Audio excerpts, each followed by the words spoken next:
Welcome back, folks, to another week of your internship. I did want to create a short video that specifically begins our discussion about portfolios.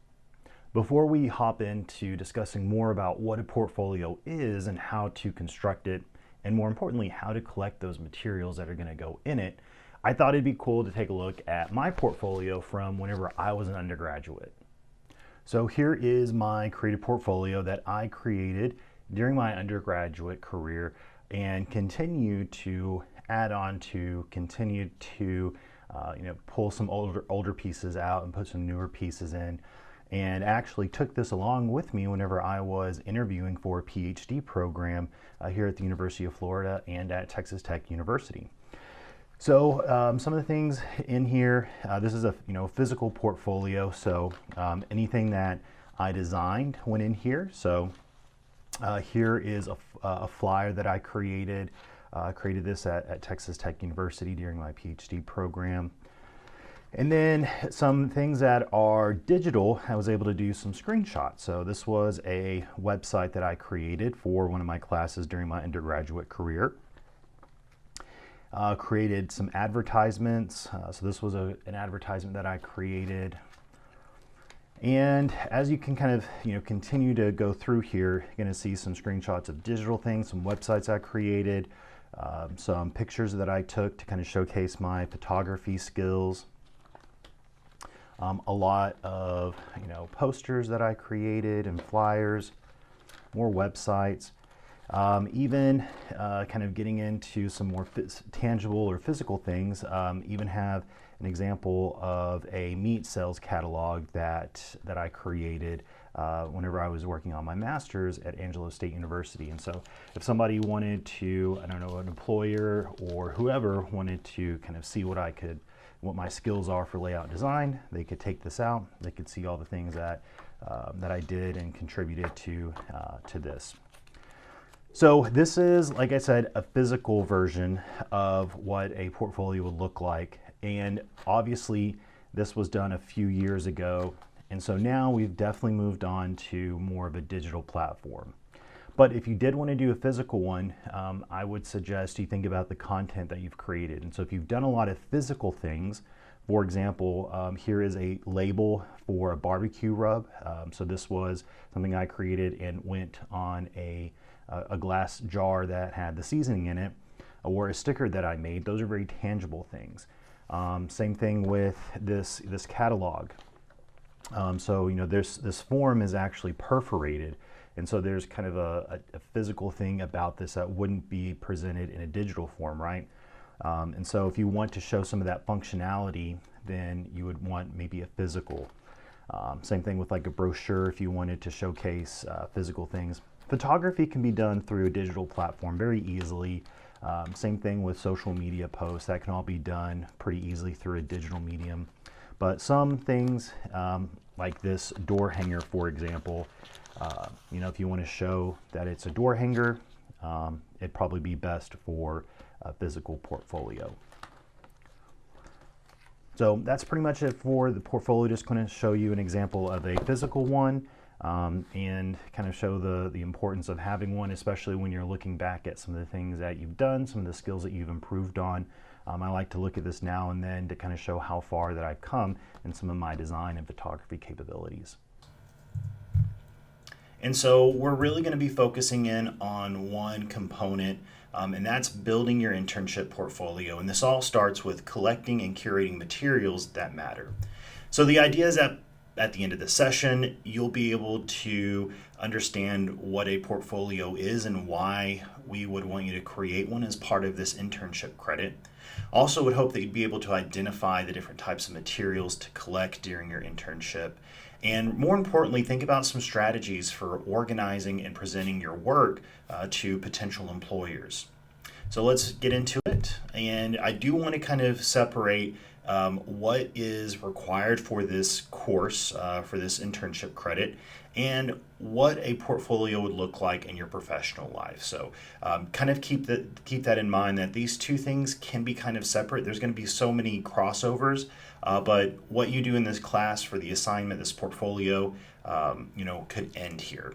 But in your professional life, you could use some of these entries in your portfolio and put it into a living, breathing document that you can continue to add, edit, and share as you continue on in your professional life.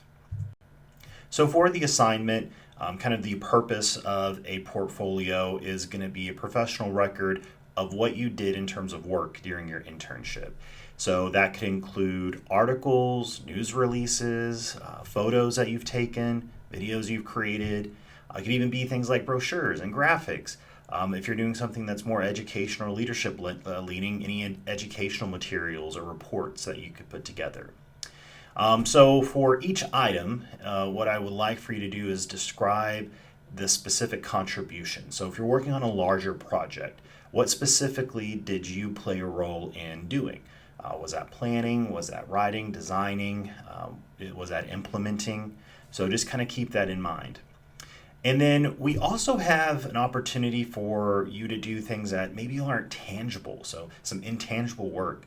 So things that are less visual contributions, this could be like event planning, or leading some type of leadership development, or even you doing some professional development.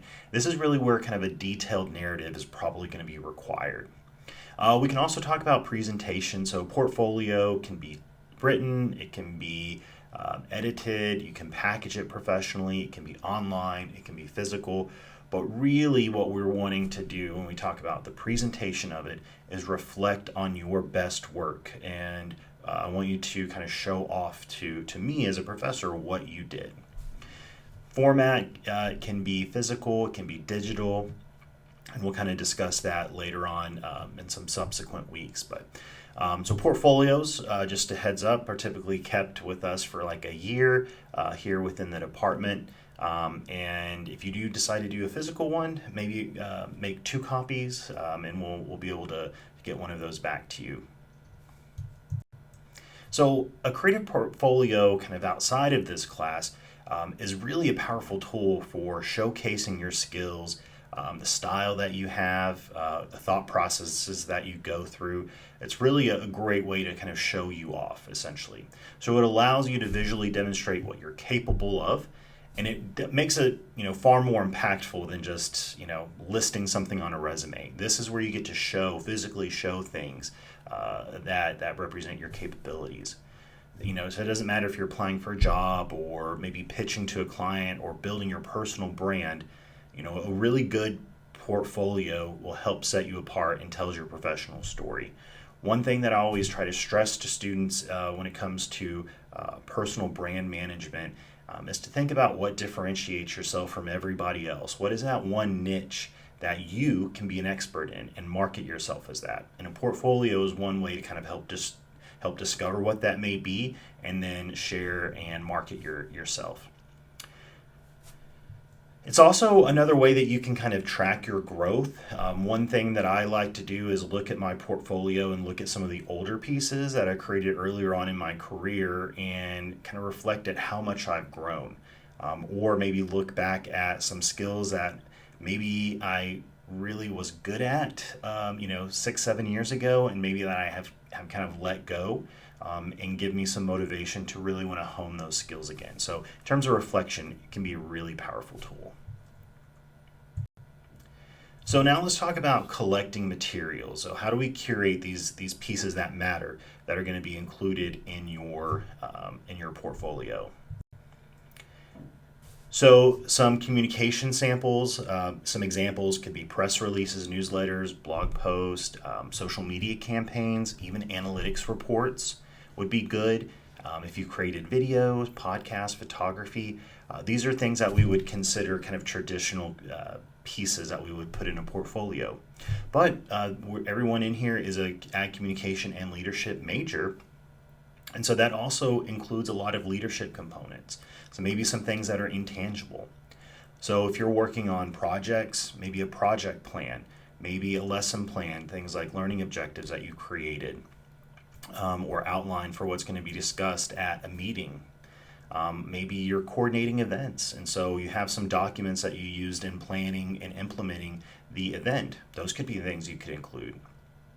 And then whatever you've done, reflect on it. Have some written piece up that reflects on your leadership challenges or successes.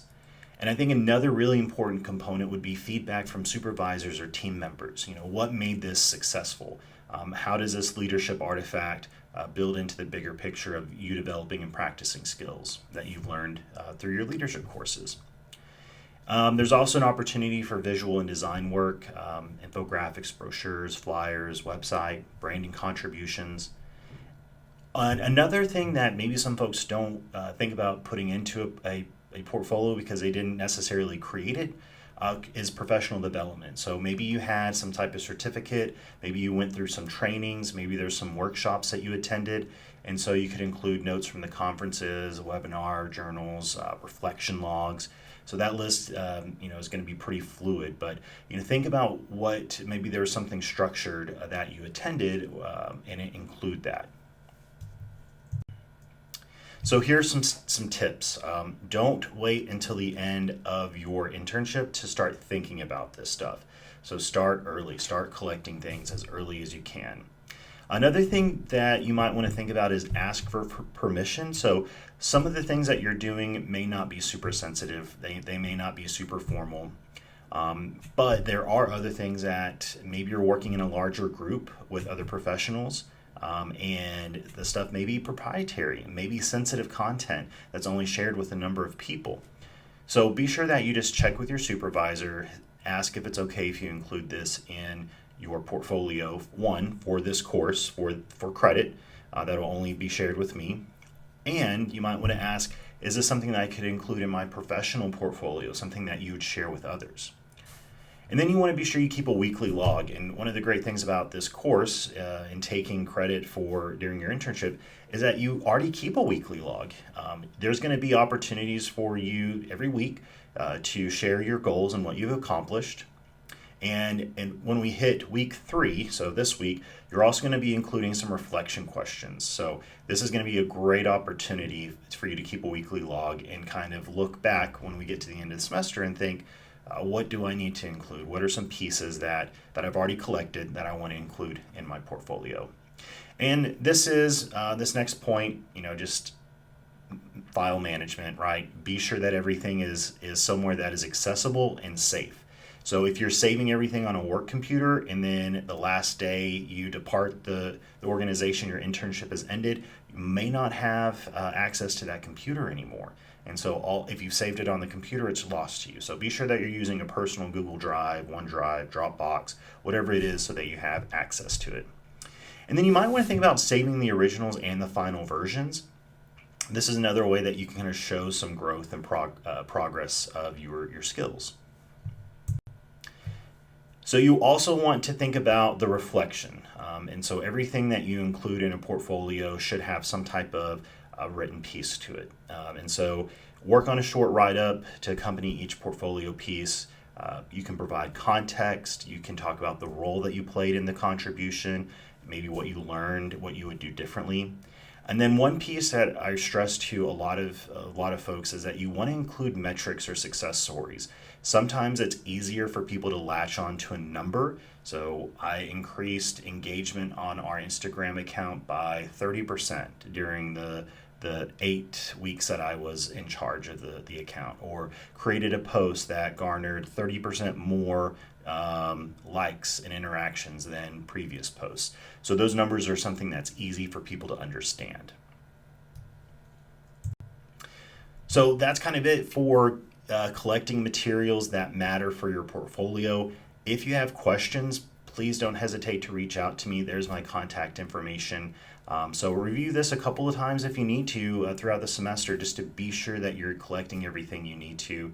And I will see you next week in another video to help continue this discussion about creating a portfolio.